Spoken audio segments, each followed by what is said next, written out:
Hi dears, welcome back. ನಾನು cilia. ಇವತ್ತಿನ ವಿಡಿಯೋದಲ್ಲಿ ಪರಿಶುದ್ಧವಾದಂತಹ ತೆಂಗಿನ ಎಣ್ಣೆಯನ್ನು ಯಾವ ರೀತಿ ಮನೆಯಲ್ಲೇ ಮಾಡೋದು ಅಂತ ನೋಡೋಣ. ನನ್ನ ಈ ವಿಡಿಯೋ ನೋಡ್ತಿದ್ದಂಗೆ ನಿಮಗೆ ಇಷ್ಟ ಆದರೆ ಪ್ಲೀಸ್ ಲೈಕ್ ಮಾಡಿ, ಶೇರ್ ಮಾಡಿ, ನನಗೆ ಕಮೆಂಟ್ ಮಾಡಿ. ಅದೇ ರೀತಿ ನೀವು ಫಸ್ಟ್ ಟೈಮ್ ನನ್ನ ಈ ಚಾನಲನ್ನು ನೋಡೋದಾದರೆ ಪ್ಲೀಸ್ ನನ್ನ ಚಾನಲನ್ನು ಸಬ್ಸ್ಕ್ರೈಬ್ ಮಾಡಿ, ಪಕ್ಕದಲ್ಲಿರುವ ಬೆಲ್ ಬಟನ್ ಕೂಡ ಪ್ರೆಸ್ ಮಾಡಿದರೆ ಮುಂದೆ ನಾನು ಹಾಕ್ತಿರುವ ವೀಡಿಯೋಸಿದ್ದು ನೋಟಿಫಿಕೇಷನ್ ಕೂಡ ನಿಮಗೆ ಸಿಗುತ್ತೆ. ಚಳಿಗಾಲ ಎಲ್ಲ ಶುರುವಾಯಿತು, ಕಾಲೆಲ್ಲ ಹೊಡೆಯುತ್ತೆ, ಅದೇ ರೀತಿ ನಮ್ಮದು ತುಟಿಗಳೆಲ್ಲ ಹೊಡೆಯುತ್ತೆ, ಚರ್ಮ ರಫ್ ಆಗುತ್ತೆ. ಅದಕ್ಕೆಲ್ಲ ತುಂಬ ಒಳ್ಳೆಯದು ತೆಂಗಿನೆಣ್ಣೆ. ಕಾಲು ಇದೇ ರೀತಿ ಹೊಡೆಯುವುದಕ್ಕೆ ತೆಂಗಿನೆಣ್ಣೆ ಹಚ್ಚಿದರೆ ಅದು ತುಂಬ ಒಳ್ಳೆಯದು ಚರ್ಮಕ್ಕೆ. ಇದೇ ರೀತಿ ಡ್ರೈ ಆಗುವ ಚರ್ಮಕ್ಕೆಲ್ಲ ತುಂಬ ಒಳ್ಳೆಯದು ತೆಂಗಿನ ಎಣ್ಣೆಯ ಮಸಾಜ್ ಮಾಡೋದ್ರಿಂದ. ನಮಗೆ ವಿಡಿಯೋ ನೋಡೋಣ ಯಾವ ರೀತಿ ತೆಂಗಿನೆಣ್ಣೆ ಮಾಡೋದು ಅಂತ. ನಾನಿಲ್ಲಿ ಒಂದು ತೆಂಗಿನಕಾಯಿಯನ್ನು ತಗೊಂಡಿದ್ದೀನಿ. ಇದು ನಮ್ಮ ಹಳ್ಳಿಯಲ್ಲಿ ನಮ್ಮದೇ ತೋಟದಲ್ಲಿ ಆಗಿರುವಂತಹ ತೆಂಗಿನಕಾಯಿ. ನಾವು ಊರಿಗೆ ಹೋಗಿ ಬರುವಾಗ ಸ್ವಲ್ಪ ಒಂದು 20-25 ತೆಂಗಿನಕಾಯಿಯನ್ನು ಇದೇ ರೀತಿ ಜುಟ್ಟು ಸಮೇತ ತರ್ತೀವಿ. ಅದರ ಸಿಪ್ಪೆನೆಲ್ಲ ತೆಗೆದು ಜುಟ್ಟು ಸಮೇತ ತಂದಿಟ್ಟರೆ ತೆಂಗಿನಕಾಯಿಯ ಒಳಗಡೆ ನೀರು ಬೇಗ ಡ್ರೈ ಆಗೋದಿಲ್ಲ. ನಾವು ಇದೆಲ್ಲ ಜುಟ್ಟೆಲ್ಲ ತೆಗೆದು ತಂದರೆ ನೀರು ಬೇಗ ಡ್ರೈ ಆಗುತ್ತೆ. ಅದಕ್ಕೋಸ್ಕರ ನೋಡಿ, ತೆಂಗಿನಕಾಯಿ ಜುಟ್ಟನ್ನೆಲ್ಲ ತೆಗೆದು ಅದನ್ನು ಕ್ಲೀನ್ ಮಾಡಿ ತೆಂಗಿನಕಾಯಿಯನ್ನು ನಾವು ಸ್ಟವ್ ಮೇಲೆ ಇಡಬೇಕು. ನಿಮ್ಮ ಹತ್ರ ಒಲೆ ಇದ್ದರೆ ಒಲೆಯಲ್ಲಿ ಹಾಕಿದರೆ ಸಾಕು. ನಾನಿವಾಗ ಸ್ಟವ್ ಮೇಲೆ ಇಟ್ಟಿದ್ದೀನಿ. ಇದೇ ರೀತಿ ತೆಂಗಿನಕಾಯಿನ ತಿರುಗಿಸ್ತಾ ಎಲ್ಲ ಕಡೆ ಒಳ್ಳೆ ಬಿಸಿ ತಾಗಬೇಕು. ಇದು ಯಾಕೆ ಈ ರೀತಿ ಮಾಡೋದು ಅಂತಂದರೆ ನಮಗೆ ಒಳ್ಳೆ ಅದರದ್ದು ಎಣ್ಣೆ ಸಿಗಲಿಕ್ಕೆ ಮತ್ತು ತೆಂಗಿನಕಾಯಿ ಒಳಗಡೆಯಿಂದ ಬಿಡಿಸಲಿಕ್ಕೆ ನಮಗೆ ತುಂಬ ಸುಲಭ ಆಗುತ್ತೆ. ಈ ರೀತಿ ತೆಂಗಿನಕಾಯಿಯನ್ನು ನಾವು ಚೆನ್ನಾಗಿ ಬಿಸಿ ಮಾಡಬೇಕು. ಇವಾಗ ಬಿಸಿಯಾಗಿದೆ ತೆಂಗಿನಕಾಯಿ ಎಲ್ಲ. ಇನ್ನು ಇದನ್ನು ನೀರಲ್ಲಿ ಚೆನ್ನಾಗಿ ಒಂದು ಸರ್ತಿ ತೊಳೆದು ಅದನ್ನು 2 ಪೀಸಾಗಿ ಮಾಡಿ ತರುವ. ನೋಡಿ, ನಾನಿವಾಗ ತೆಂಗಿನಕಾಯಿಯನ್ನು ಕಟ್ ಮಾಡಿದ್ದೀನಿ. ಇನ್ನು ನೋಡಿ, ನಾವು ಈ ಥರ ಸ್ಟವ್ ಮೇಲೆ ಅಥವಾ ಒಲೆ ಮೇಲೆ ತೆಂಗಿನಕಾಯಿಯನ್ನು ಹಾಕಿದ್ರಿಂದ ಮೆಲ್ಲ ಲೈಟಾಗಿ ನಾವು ಕತ್ತಿಯಲ್ಲಿ ಇದೇ ರೀತಿ ಮಾಡಿದರೆ ಸಾಕು, ನಮಗೆ ತೆಂಗಿನಕಾಯಿನ ಬೇಗ ನಮಗೆ ಬಿಡಿಸ್ಬೋದು. ನೋಡಿ, 2 ಪೀಸನ್ನು ಸಹ ನಾನು ನಿಮಗೆ ತೋರಿಸ್ತೀನಿ. ಅದೇ ರೀತಿ ನಮಗೆ ಎಣ್ಣೆ ಸ್ವಲ್ಪ ಕೊಬ್ಬರಿ ಎಣ್ಣೆಯಲ್ಲಿ ನಾವು ತೆಂಗಿನಕಾಯಿ ಎಣ್ಣೆ ತೆಂಗಿನ ಎಣ್ಣೆ ಮಾಡೋದು. ಇದು ಇವಾಗ ನಾವು ಹಸಿ ತೆಂಗಿನಕಾಯಿಯಿಂದ ತೆಂಗಿನೆಣ್ಣೆ ತೆಗೆಯುವಾಗ ಇದೇ ರೀತಿ ತೆಂಗಿನಕಾಯಿನ ಬಿಸಿ ಮಾಡಿ ತೆಗೆದ್ರೆ ನಮಗೆ ಆ ತೆಂಗಿನಕಾಯಿನ ಬಿಡಿಸಲಿಕ್ಕೆ ಅದೇ ರೀತಿ ನಮಗೆ ಜಾಸ್ತಿ ಎಣ್ಣೆ ಸಹ ಸಿಗುತ್ತೆ. ತುಂಬ ಸುಲಭ ನಮಗೆ ಇದು. ಇದಕ್ಕೆ ಅಂತೆ ಮಾತ್ರ ಅಲ್ಲ, ನೀವು ತೆಂಗಿನಕಾಯಿಯನ್ನು ಯೂಸ್ ಮಾಡುವಾಗ ಇದೇ ರೀತಿ ಒಂದು ಸರ್ತಿ ಬಿಸಿ ಮಾಡಿ ತೆಂಗಿನಕಾಯಿಯನ್ನು ಇದೇ ರೀತಿ ಬಿಡಿಸಿದರೆ ತುಂಬ ಸುಲಭವಾಗಿ ನಿಮಗೆ ಬಿಡಿಸಲಿಕ್ಕೆ ಆಗುತ್ತೆ.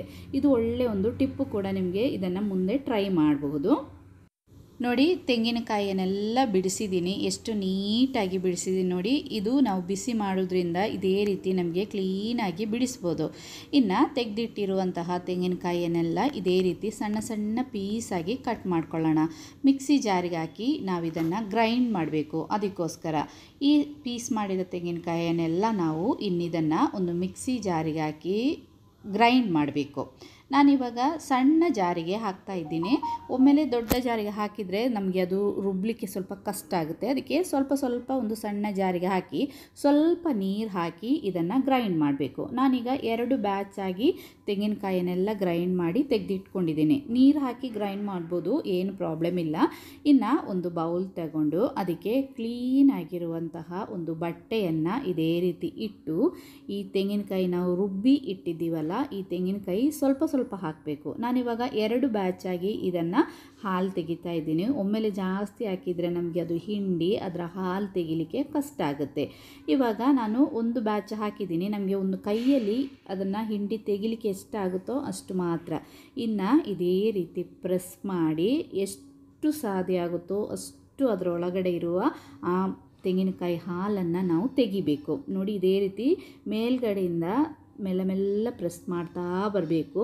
ನೋಡಿ, ಇದೇ ರೀತಿ ನಮಗೆ ಎಷ್ಟು ಇದನ್ನು ಪ್ರೆಸ್ ಮಾಡಿ ಹಾಲು ಅದರಿಂದ ತೆಗಿಲಿಕ್ಕಾಗುತ್ತೋ ಅಷ್ಟು ನಾವು ಪ್ರೆಸ್ ಮಾಡಿ ತೆಗಿಬೋದು. ಇದು ತುಂಬ ಸುಲಭ. ನಮಗೆ ಈ ಥರ ಬಟ್ಟೆಯಲ್ಲಿ ಇಲ್ಲ, ನಿಮಗೆ ಸೋಸಿ ಆದರೂ ತೆಗಿಬೋದು, ಆದರೆ ನಮಗೆ ಅದು ಫುಲ್ಲು ತೆಂಗಿನಕಾಯಿ ಹಾಲು ಸಿಗೋದಿಲ್ಲ. ಈ ರೀತಿ ಬಟ್ಟೆಯಲ್ಲಿ ಹಾಕಿ ನಾವು ಮಾಡೋದ್ರಿಂದ ನಮಗೆ ಫುಲ್ಲು ತೆಂಗಿನಕಾಯಿಯ ಹಾಲು ಸಿಗುತ್ತೆ. ಅದರಿಂದ ನಮಗೆ ಎಣ್ಣೆ ಸಹ ಸ್ವಲ್ಪ ಜಾಸ್ತಿ ಸಿಗುತ್ತೆ. ನೋಡಿ, ಇದು ನಿಮ್ಮ ಮನೆಯಲ್ಲಿ ದನ ಎಲ್ಲ ಇದ್ದರೆ ದನಕ್ಕೆಲ್ಲ ಹಾಕ್ಬೋದು. ಇದು ನಮ್ಮ ಊರಲ್ಲೆಲ್ಲ ನಾವು ನಮ್ಮ ಅಜ್ಜಿ ಎಲ್ಲ ಇದನ್ನು ದನಕ್ಕೆ ನೀರು ಕೊಡುವಾಗ ಈ ವೇಸ್ಟ್ ಬರ್ತದಲ್ಲ ಅದನ್ನು ದನದ್ದು ನೀರಿಗೆಲ್ಲ ಹಾಕಿ ದನಕ್ಕೆಲ್ಲ ಕೊಡ್ತೀವಿ. ಅದೇ ರೀತಿ ನಾನಿವಾಗ ಸೆಕೆಂಡ್ ಬ್ಯಾಚನ್ನು ಸಹ ಹಾಲು ತೆಗಿತಾ ಇದ್ದೀನಿ. ಸೆಕೆಂಡ್ ಬ್ಯಾಚು ಸಹ ಅದೇ ನಾನು ಫಸ್ಟಿಗೆ ಹೇಳಿದಲ್ಲ, ಅದೇ ರೀತಿ ನಮಗೆ ಈ ರೀತಿ ಪ್ರೆಸ್ ಮಾಡಿ ಎಷ್ಟು ಸಾಧ್ಯ ಆಗುತ್ತೋ ಅಷ್ಟು ನಾವು ಒಂದೇ ಸತಿ ಇದರಿಂದ ತೆಂಗಿನಕಾಯಿ ಹಾಲನ್ನು ತೆಗಿಬೇಕು. ಇನ್ನು ಸೆಕೆಂಡ್ ಥರ್ಡ್ ಹಾಲೆಲ್ಲ ತೆಗಿಲಿಕ್ಕಿಲ್ಲ, ಫಸ್ಟಿದು ಹಾಲು ಮಾತ್ರ. ನೋಡಿ, ಇವಾಗ ತೆಂಗಿನಕಾಯಿ ಹಾಲೆಲ್ಲ ತೆಗೆದಿದ್ದಾಯಿತು. ಒಂದು ತೆಂಗಿನಕಾಯಿಂದ ಇಷ್ಟು ಹಾಲು ಸಿಕ್ಕಿದೆ ನಮಗೀಗ. ಇದನ್ನು ಚೆನ್ನಾಗಿ ಒಂದು ಸರ್ತಿ ಮಿಕ್ಸ್ ಮಾಡಿ ಕವರ್ ಮಾಡಿ 8 ಗಂಟೆ ಫ್ರಿಜ್ಜಲ್ಲಿ ಇಡಬೇಕು. ನಿಮ್ಮ ಹತ್ರ ಫ್ರಿಜ್ ಇಲ್ಲ ಅಂದರೆ ತೆಂಗಿನಕಾಯಿ ಹಾಲನ್ನು ತೆಗೆದು ತಕ್ಷಣಕ್ಕೆ ನೀವು ಎಣ್ಣೆಯನ್ನು ಕಾಯಿಸ್ಬೋದು. ಹೊರಗಡೆ ಅಂತೂ ಇದನ್ನು ಇಡಬೇಡಿ. ಫ್ರಿಜ್ಜಲ್ಲಿ 8 ಗಂಟೆ ಇಡಿ, ಇಲ್ಲಾಂದರೆ ತಕ್ಷಣಕ್ಕೆ ಎಣ್ಣೆಯನ್ನು ಕಾಯಿಸಿ. ಹೊರಗಡೆ ನೀವು 1 ಗಂಟೆ ಮೇಲೆ ಇಟ್ಟರೆ ಇದು ಹಾಳಾಗುತ್ತೆ. ಅದಕ್ಕೋಸ್ಕರ ನಾನಿವಾಗ 8 ಗಂಟೆ ತೆಂಗಿನಕಾಯಿ ಹಾಲನ್ನು ಫ್ರಿಜ್ಜಲ್ಲಿ ಇಟ್ಟಿದ್ದೆ. ಫ್ರಿಜ್ಜಲ್ಲಿ ನಾವು ಯಾಕೆ ಇಡೋದಂದರೆ ನೋಡಿ, ಇದೇ ರೀತಿ ನಾವು ನೀರು ಹಾಕಿ ರುಬ್ತೀವಿ ಮತ್ತು ತೆಂಗಿನಕಾಯಿ ಒಳಗಡೆ ಸಹ ಸ್ವಲ್ಪ ನೀರಿನ ಅಂಶ ಇರುತ್ತೆ. ಅದೆಲ್ಲ ನಮಗೆ ಹೋಗಿ ಆ ಕ್ರೀಮ್ ಮಾತ್ರ ಸಾಕು ಎಣ್ಣೆ ಮಾಡಲಿಕ್ಕೆ. ಆವಾಗ ನಮಗೆ ಸುಲಭವಾಗಿ ಬೇಗ ಎಣ್ಣೆಯನ್ನು ಕಾಯಿಸ್ಬೋದು. ಇಲ್ಲಾಂದರೆ ತುಂಬ ಟೈಮ್ ವೇಸ್ಟ್ ಆಗುತ್ತೆ. ಅದೇ ನಮಗೆ ಗ್ಯಾಸಲ್ಲಿ ಮಾಡೋದಾದರೆ ಗ್ಯಾಸ್ ಕೂಡ ವೇಸ್ಟ್ ಆಗುತ್ತೆ. ಇವಾಗ ನೋಡಿ, ನಾನು ಒಂದು ಪಾತ್ರೆಗೆ ಈ ಮೇಲ್ಗಡೆ ಇರುವ ಕ್ರೀಮನ್ನು ಮಾತ್ರ ತೆಗಿತಾ ಇದ್ದೀನಿ. ನೋಡಿ, ಒಂದು ಚಮಚದಲ್ಲಿ ಇದೇ ರೀತಿ ಕ್ರೀಮನ್ನು ಮಾತ್ರ ನಮಗೆ ತೆಗಿಬೋದು. ಸುಲಭದಲ್ಲಿ ತೆಗಿಬೋದು ನಮಗೆ. ನೋಡಿ, ಇದೇ ರೀತಿ ಎಷ್ಟು ಚೆನ್ನಾಗಿದೆ, ಒಳ್ಳೆ ಐಸ್ ಕ್ರೀಮ್ ಥರ ಇದೆ ಇದರದ್ದು ತೆಂಗಿನಕಾಯಿ ಹಾಲಿದ್ದು ಕ್ರೀಮ್. ಈ ಕ್ರೀಮನ್ನು ಮಾತ್ರ ತೆಗಿಬೇಕು. ಇದು ತುಂಬ ಸುಲಭ ನಮಗೆ ಎಣ್ಣೆ ಕಾಯಿಸಲಿಕ್ಕೆ. ಇಲ್ಲಾಂದರೆ ತುಂಬ ಟೈಮ್ ವೇಸ್ಟ್ ಆಗುತ್ತೆ. ಅದೇ ರೀತಿ ನಮಗೆ ಗ್ಯಾಸಲ್ಲಿ ಮಾಡೋದಾದರೆ ಗ್ಯಾಸ್ ಕೂಡ ವೇಸ್ಟ್ ಆಗುತ್ತೆ.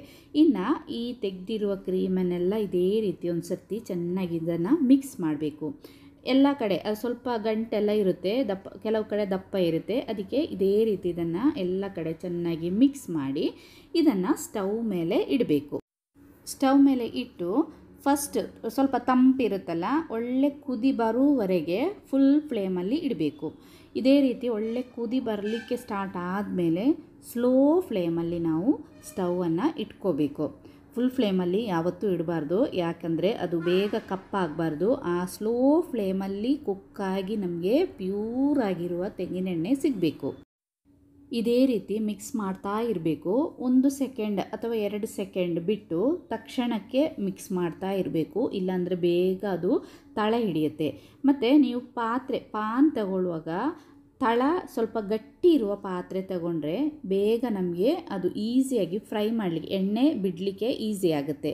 ನೋಡಿ, ಇವಾಗ ಅದರದ್ದು ಸ್ಟೇಜ್ ನೋಡಿ, ಸೆಕೆಂಡ್ ಸ್ಟೇಜ್ಗೆ ಬಂದಿದೆ. ಇವಾಗ ನೋಡಿ, ನಾವು ಮಿಕ್ಸ್ ಮಾಡುವಾಗಲೇ ಎಣ್ಣೆ ಎಲ್ಲ ಬಿಡ್ತಾ ಬಂದಿದೆ. ಇನ್ನು ಇದನ್ನು ಮಿಕ್ಸ್ ಮಾಡ್ತಾ ಇರಬೇಕು, ಬೇಗ ಅದು ತಳ ಹಿಡಿಯುತ್ತೆ. ನೋಡಿ, ಈಗ ಇದು ಥರ್ಡ್ ಸ್ಟೇಜಲ್ಲಿ ನೋಡಿ ಸ್ವಲ್ಪ ಜಾಸ್ತಿ ಎಣ್ಣೆ ಬಿಟ್ಟಿದೆ. ನೋಡಿ, ಇದು ಇವಾಗ ನಮ್ಮದು ತೆಂಗಿನಕಾಯಿ ಹಾಲೆಲ್ಲ ಸ್ವಲ್ಪ ಗಟ್ಟಿ ಆಗಲಿಕ್ಕೆ ಸ್ಟಾರ್ಟ್ ಆಗಿದೆ. ಈ ಸ್ಟೇಜಲ್ಲಿ ಒಳ್ಳೆ ಸ್ಮೆಲ್ ಬರುತ್ತೆ. ನಮ್ಮ ಮನೆ ಒಳಗಡೆ ಎಲ್ಲ ಒಳ್ಳೆ ತೆಂಗಿನೆಣ್ಣೆ ಸ್ಮೆಲ್ ಬರ್ತಾ ಇರ್ತದೆ. ಇವಾಗ ನೋಡಿ, ಇದು 4th ಸ್ಟೇಜ್ ಸ್ವಲ್ಪ ಆಗ್ತಾ ಬಂದಿದೆ. ಇನ್ನು ಒಂದೇ ಒಂದು ಸ್ಟೇಜ್ ಇರೋದು ನಮಗೆ. ಅಷ್ಟೊತ್ತಿಗೆ ನಮಗೆ ತೆಂಗಿನಕಾಯಿ ಎಣ್ಣೆ ರೆಡಿ ಆಯಿತು. ನಮ್ಮ ತೆಂಗಿನ ಎಣ್ಣೆ ರೆಡಿ ಆಯಿತು. ಪರಿಶುದ್ಧವಾದಂತಹ ಎಣ್ಣೆ ಇದು. ನೋಡಿ, ಇದು ನಮ್ಮದು 5th ಸ್ಟೇಜ್. ಈ ಸ್ಟೇಜಿಗೆ ಬಂದಾಗ ಸ್ಟವನ್ನು ಆಫ್ ಮಾಡಿ. ಇದಕ್ಕಿಂತ ಜಾಸ್ತಿ ಕಪ್ಪಾಗಲಿಕ್ಕೆ ಬಿಡಬೇಡಿ. ಇದು ಒಂದು ಗೋಲ್ಡನ್ ಬ್ರೌನ್ ಕಲರ್ ಆಗಿದೆ. ಈ ಬ್ರೌನ್ ಕಲರ್ ಬಂದ ತಕ್ಷಣ ನಾವು ಸ್ಟವ್ವಿಂದ ಈ ಪಾತ್ರೆನ ತೆಗಿಬೇಕು. ತೆಗೆದು ಕೆಳಗಡೆ ಇಟ್ಟು ಇದೇ ರೀತಿ ಪ್ರೆಸ್ ಮಾಡಿ ನಮ್ಮದು ಬಾಕಿ ಬ್ಯಾಲೆನ್ಸ್ ಇರುತ್ತಲ್ಲ ಅದರಲ್ಲಿ ಸಹ ತುಂಬ ಎಣ್ಣೆ ಇರುತ್ತೆ. ಇದೇ ರೀತಿ ಪ್ರೆಸ್ ಮಾಡಿ ಅದರಿಂದ ಸಹ ಎಣ್ಣೆಯನ್ನು ನಮಗೆ ತೆಗಿಬೋದು. ಸ್ವಲ್ಪ ಎಣ್ಣೆ ಬರ್ತದೆ ಅದರಿಂದ ಸಹ. ಇನ್ನು ಇದನ್ನು ಕೆಳಗಡೆ ಏನಾದರೂ ಒಂದು ಸಪೋರ್ಟ್ ಕೊಟ್ಟು ಇದೇ ರೀತಿ ಓರೆ ಮಾಡಿ ಇಟ್ಕೊಳ್ಳಿ. ಆವಾಗ ಎಣ್ಣೆ ಎಲ್ಲ ಕೆಳಗಡೆ ಬೀಳುತ್ತೆ. ನೋಡಿ, ಇದನ್ನು ಈ ಒಂದು ಸೈಡಿಗೆ ಮಾಡಿ ಈ ಥರ ಪ್ರೆಸ್ ಮಾಡಿದರೆ ಅದು ಡ್ರೈ ಆದರೆ ನಮಗೆ ಅದರಿಂದ ಜಾಸ್ತಿ ಎಣ್ಣೆ ತೆಗಿಲಿಕ್ಕೆ ಆಗೋದಿಲ್ಲ ನೋಡಿ. ಇದನ್ನು ನಮಗೆ ತಿನ್ಬೋದು. ನಾವೆಲ್ಲ ಸಣ್ಣ ಇರುವಾಗ ನಮ್ಮ ಅಜ್ಜಿ ಎಲ್ಲ ಈ ರೀತಿ ತೆಂಗಿನೆಣ್ಣೆ ಮಾಡುವಾಗ ನಾವು ಇದನ್ನೆಲ್ಲ ತಿಂತಾ ಇದ್ವಿ. ಒಳ್ಳೆ ಟೇಸ್ಟ್ ಇದು ತಿನ್ನಲಿಕ್ಕೆ. ನೀವು ಸಹ ಒಂದು ಸರ್ತಿ ಟ್ರೈ ಮಾಡಿ ನೋಡಿ. ಮತ್ತು ಬೇಕಂದರೆ ನಿಮಗೆ ಸಾರು ಮಾಡುವಾಗ ಸಾರಿಗೆಲ್ಲ ಹಾಕ್ಬೋದು. ನಾವಂತೂ ಇದನ್ನೆಲ್ಲ ತಿಂದು ಖಾಲಿ ಮಾಡ್ತೀವಿ. ತುಂಬ ಟೇಸ್ಟ್ ಇದು ತಿನ್ನಲಿಕ್ಕೆ. ನೋಡಿ ಇದೇ ರೀತಿ ನಮ್ಮದು ತೆಂಗಿನೆಣ್ಣೆ ರೆಡಿ ಆಯಿತು. ಇನ್ನು ಇದರದ್ದು ಬ್ಯಾಲೆನ್ಸ್ ಇದೆಯಲ್ಲ, ಇದನ್ನು ನಮಗೆ ತೆಗೆದು ತೆಂಗಿನೆಣ್ಣೆಯನ್ನು ಒಂದು ಗ್ಲಾಸ್ ಜಾರಿಗೆ ಹಾಕಿ ಸ್ಟೋರ್ ಮಾಡಿ ಇಟ್ಕೋಬೋದು. ಜಾಸ್ತಿ ದಿನ ಇಡೋದಾದರೆ ನೀವು ಫ್ರಿಜ್ಜಲ್ಲಿ ಇಟ್ಕೊಳ್ಳಿ. ಇಲ್ಲಾಂದರೆ ನಿಮಗೆ ಈ ತೆಂಗಿನೆಣ್ಣೆಯನ್ನು 1 ತಿಂಗಳವರೆಗೆ ಹೊರಗಡೆ ಸ್ಟೋರ್ ಮಾಡ್ಬೋದು. ಇವಾಗೆಲ್ಲ ಚಳಿಗಾಲ ಅಲ್ವಾ, ಎಲ್ಲರೂ ಒಂದು ಸತಿ ಟ್ರೈ ಮಾಡಿ ನೋಡಿ. ಲಿಪ್ಸಿಗೆ, ಕಾಲಿಗೆ, ಅದೇ ರೀತಿ ನಮ್ಮ ಚರ್ಮಕ್ಕೆ, ತಲೆಗೂದಲಿಗೆ ಎಲ್ಲ ಇದು ತುಂಬ ಒಳ್ಳೆಯದು. ಈ ಟೈಮಲ್ಲಿ, ಈ ಚಳಿಗಾಲದಲ್ಲಿ ತೆಂಗಿನೆಣ್ಣೆಯ ಉಪಯೋಗ ಎಷ್ಟಿದೆ ಅಂದರೆ ನಿಮಗೆ ಗೊತ್ತೇ ಇರೋ ವಿಷಯ. ಹೊರಗಡೆಯಿಂದ ಅದು ಇದು ತರೋದಕ್ಕಿಂತ ಒಮ್ಮೆ ಆದರೂ ಇದನ್ನು ಟ್ರೈ ಮಾಡಿ ನೋಡಿ. ಇವತ್ತಿನ ವಿಡಿಯೋದಲ್ಲಿ ಇಷ್ಟೇ. ಇನ್ನೊಂದು ವಿಡಿಯೋದಲ್ಲಿ ನೋಡೋಣ.